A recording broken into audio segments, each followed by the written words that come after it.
Bodh Gaya, often recognized as the cradle of Buddhism, is where the Buddha attained enlightenment. It is perhaps the most significant sacred Buddhist pilgrimage destination. Among religious destinations, Bodh Gaya assumes a significance similar to Jerusalem or Mecca. Around 528 BC, Siddhartha Gautama, disillusioned by the sufferings of the world, and after 6 years of rigorous asceticism, arrived at Bodh Gaya, then Uruvela. On the banks of the Niranjana river, he enjoyed a meal of milk and rice brought to him by a young woman named Sujata. This site is commemorated today by a temple known as the Sujata Temple. He then entered an intense meditative state and after a significant period of time achieved enlightenment and became the Buddha.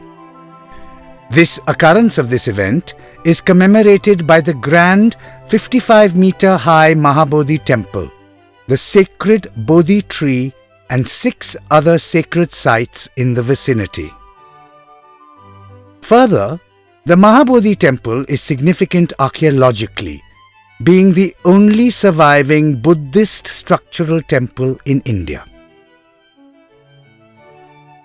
The various shrines and votive stupas in the temple gardens were built by various princes, kings and laymen as commemorative offerings over the years. This temple complex has balustrades designed similar to the gateways in front of Buddhist stupas constructed around the same period.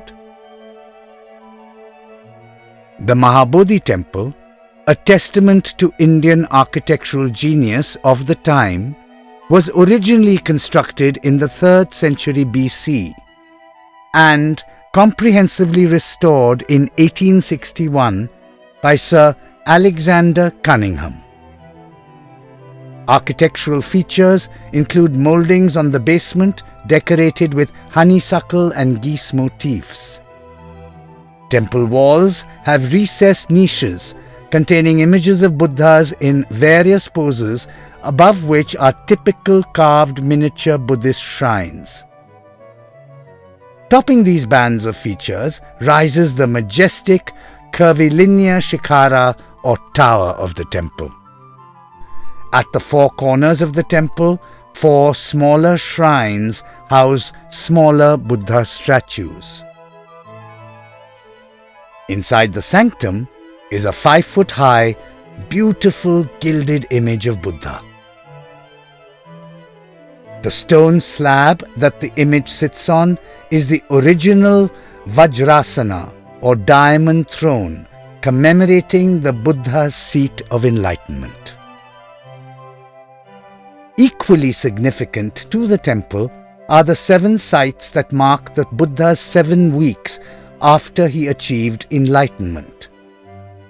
The first site is the Bodhi tree, a descendant of the original Bodhi tree. Under the Bodhi tree is the diamond throne, currently enclosed by a sandstone railing. During the second week, the Buddha sat for 7 days without blinking, gazing at the Bodhi tree. This act of not blinking continuously is known as Animeshlochana. The spot is commemorated by a shrine, the Animeshlochana Chaitya.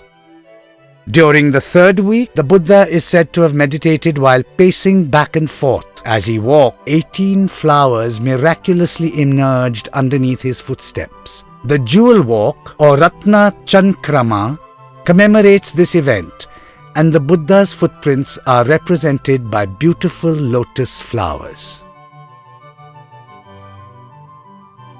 In the 4th week, the Buddha sat at a spot and visualized the future of Buddhism. The spot is commemorated as the Ratnaghar Chaitya. During the 5th week, the Buddha meditated under the Ajpala Nigrodha tree and counseled the two Brahmins who approached him that Brahmanism is not determined by birth but by deeds. During the 6th week, severe thunderstorms broke out, and Musilinda, the serpent king, protected the Buddha by wrapping his hood around him. The Rajayatan tree commemorates the spot where the Buddha broke his fast after 7 weeks and received his first meal from 2 travelling merchants. This completes the video tour of the Mahabodhi temple complex at Bodh Gaya. If you liked this tour and found it useful, visit us at extolindia.com. Until then, happy experiencing with Extol India.